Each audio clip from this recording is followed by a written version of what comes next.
Welcome to episode 351 of the EVERBLAck Podcast. Joining me on the episode is Sharon Den Adel from Within Temptation. I spoke to Sharon just before Christmas about their new album, Resist, that comes out on February 1st. And she also had a lot to say about, the challenges of being in a successful band and balancing being a parent and just their awesome career in general. And she was just really, really cool. But before we go into the chat with Sharon, we just have to mention that this episode is brought to you by Blacklight Art and Design, who are our go-to for all our screen printing needs. They've done all our shirts and hats. They've got such a quick turnaround as well, and I highly recommend checking them out. Big shout out to Karen and Buzz. Love your work, dudes. Awesome stuff. Check them out at www.blacklightad.com.au. The show is also brought to you by our good buddies at RW Promotion, who are the best in the biz when it comes to stickers, flyers, banners, badges, and all other promo you need for your band or business. Go to www.rwpromotion.com.au. Also want to give a shout out to Young Henrys, who are big supporters of live music and the music scene, and make delicious beverages like their Cloudy Cider, which is of course gluten-free and vegan-friendly. Go pay them a visit at www.younghenrys.com. All right, this episode is number 351 of the EVERBLAck Podcast, and we've got plenty more on the way in the next couple of weeks, so stay tuned, subscribe, send us an email, send us a message. Stay tuned. Here is my chat with Sharon Den Adel from Within Temptation. Enjoy. Hi, Sharon. How are you? I'm fine. How are you? Yeah, excellent. I'm excellent. Thank you so much for taking the time to talk about the new album on the EVERBLAck Podcast. You're most welcome. The new Within Temptation album, Resist. It's still got a lot of those key elements of the band. It feels like it signifies a new beginning for you guys and a bit of new musical direction. Would that be right? That's correct. Yeah, we've had different influences, different influence for the new album than we had ever before, and I think the influence came from the more urban scene, and it makes it that a new album really sounds differently than the previous ones. It's more a groovy album than ever before because of that. Because we were inspired much how they produced things like albums and everything and songs, but also rhythm wise, it's different. Like it's not like we are making urban music now. It's more like that we use certain elements from the music to make this album. And one of the things is the rhythm, how they timing things. So that's really, but it's a big change because we were never a groovy band. So we now have a lot of groovy songs on the album, and we really like it actually. It is a new direction for you guys, and it must have felt like a really big risk for you guys as well. But the production alone is phenomenal, and what you guys have achieved. I wouldn't call it a pop record or an urban record, as you said, but it definitely has an accessible sound that I think is going to open some new doors for you guys. Are you getting that feeling already? Yeah, I think so, because it's more, if we would continue the way we did with the previous album, I feel like we were not renewing ourselves enough, and I think by making this crossover, it does make it more, sound more modern in a way. And for us, it was like, we always have our heavy guitars and our orchestration and stuff like that, maybe used in a different way this time, a little bit more minimalistic and only where it's necessary, not all over in the whole song. But it works for us because it gives more space for the guitars and riffs, and at the same time for my vocals as well, and also to sing in a different way. Well, I listened to is it Hydra, the album before? Yeah. And this one back to back, because sometimes I like to go back and then compare the two. And the new album, it almost blew the doors off my car, mate. It's so bassy, and it's like, it's fat, it's huge, and that's what you want. It's modern. Yeah, modern. Yeah, and and sometimes you have to dive into other scenes to get certain elements that you like from it and take it to your own kind of music and combine it. It's not like you said, it's not like we're making urban music, but it's certain things that they do with how they create sounds that make it more bassy, like really, really big, and without, and it just gives an extra, layer to the guitars, for instance. We have layered it with certain synths and stuff like that, but it makes it more aggressive in a way in the end also. As you mentioned before, those grooves, man, I can't wait for the rest of the world to hear it. It's phenomenal, as I said. And another thing I'm really liking is the whole sci-fi vibe of the new direction too. I love that kind of stuff. Whose idea was it to take the look in that direction as well? Well, because music was changed also so much, and we felt like also with, like I said, we combined certain keyboard sound. Well, not keyboard sound. It's more like, it is key sound. Combined with guitars, it becomes more a sci-fi thing also in a way, and also certain other things that we used in the music that went that direction. So I think it really fits a different visual feel, and I think Robin and I both were ready to change the visual, the way how we present the band. Like we've always been inspired by folk in the past. A lot, but sometimes it's nice to have a different visual aspect as well. So this was and we have a lot of Star Wars fans now. It was easily made.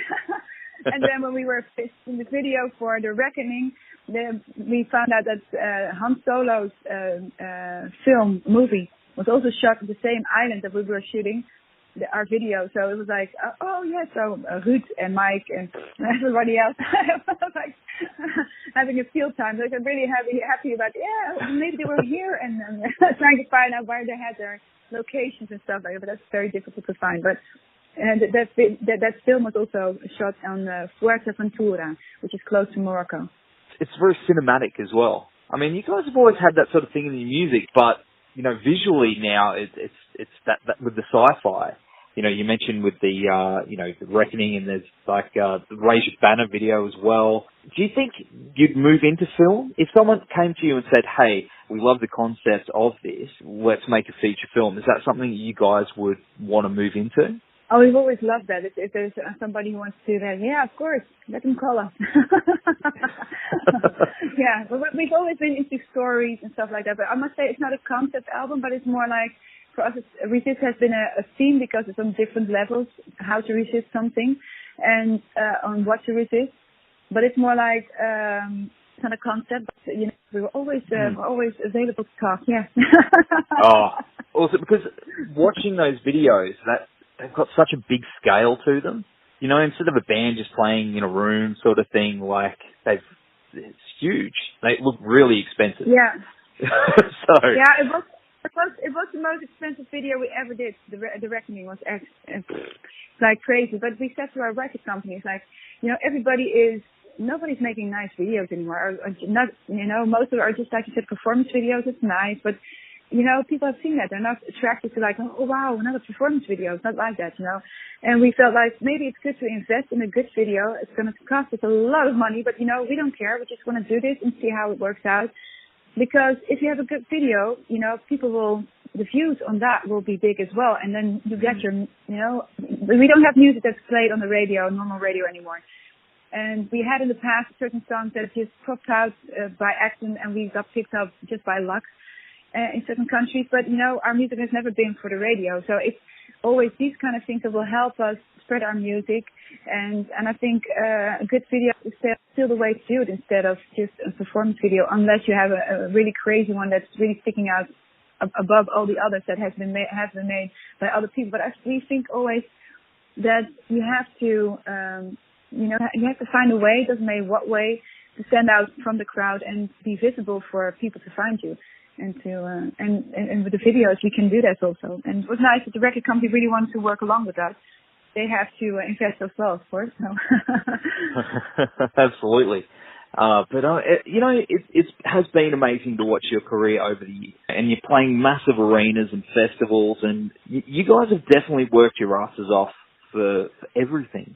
Do you remember that moment that all of that sunk in, all that hard work had paid off? No. The thing is that, we've been on a roller coaster ever since we broke through, more or less.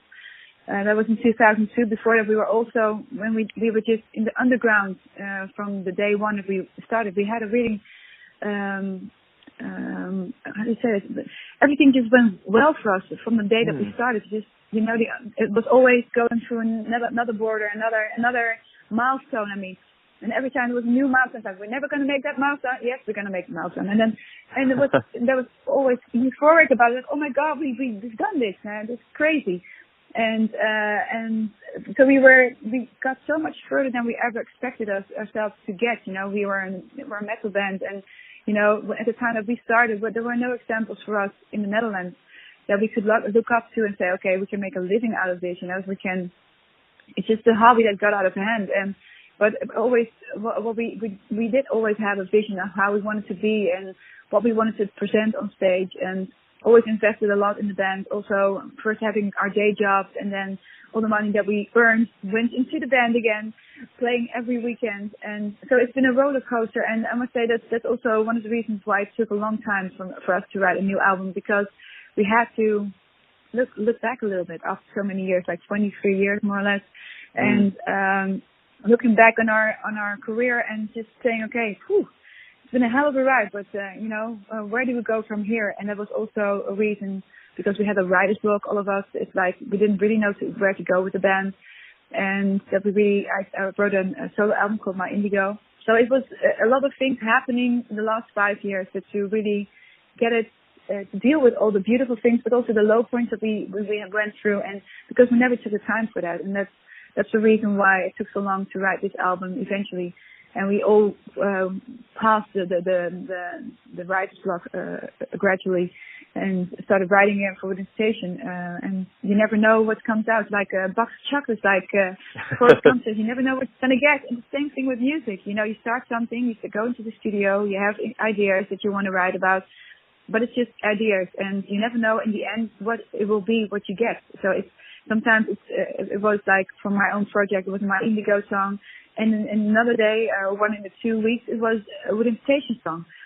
And then you still need to know if it's going to be a good song or not. And you can't tell at the moment that you're writing, but you can only tell after a week after, or even longer, because it needs to sink in and you need to get used to it. And yeah, that's how it goes. Your story is really inspirational. I mean, no one sees the bad. Everyone just sees the good and the success. But when you do hear of those things, it's for little guys and bands that dream of being where you are.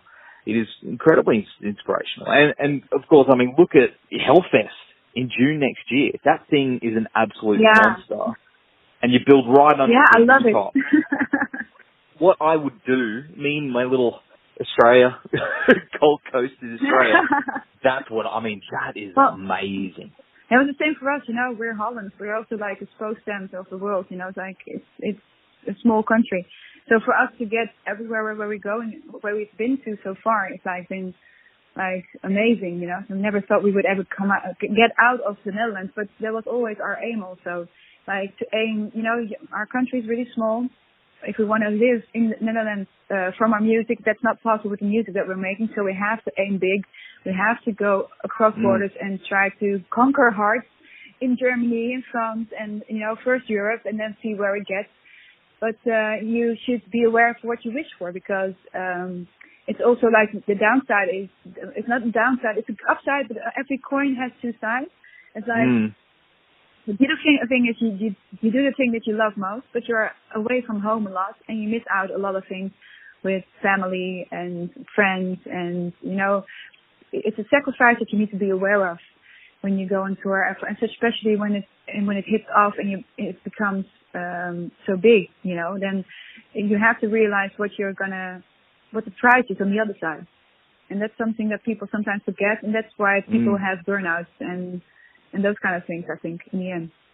Well, because, I mean, you're a cool rock and roll mum. That's right? Yeah. Between 6 and 13, is that right? Like, you've got the 3, I mean... Yeah, exactly. Yeah, totally. Are they getting more involved the older they're getting, like in the family business, behind the scenes, like helping with... Well, they like music a lot. You know, the middle one is playing guitar really well, can sing really well. And the youngest one is going to be an actor, I think. So, you know, but we're not promoting anything with them. You know, it's like, you know, if you want to play guitar, you know, start on the streets. And so he takes his guitar and he goes play on the streets. He's a street musician at the moment, and he gets a lot of money because, yeah, he's small, he's still a child, so people like it when he plays. And it's also a good way to know, like, okay, to get to know, if you want to, he doesn't say that he wants to be a musician or anything. And we're not, like I said, we're not promoting it at all, because we know also it's not, everybody has to take their own choices, but they really like music in general. Well, come on, who doesn't like music, and they like our music as well. Luckily for us, because otherwise we'd have a problem.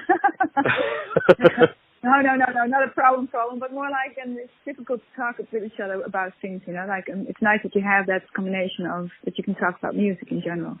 So, yeah, but they're really doing fine. That's so good to hear. Because my little girl helps me fold band shirts and CDs. Oh, really? Give them a little jog, they love it, being part of it, Yeah, exactly. Of course, you go out to these massive tours and things like that. How do you find you balance yourself out when you come back home from tour? What is it that gets you over those post-tour blues?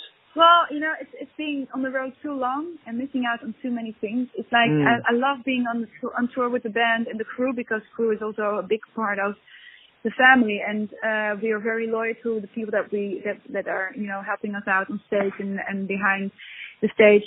So it's off stage.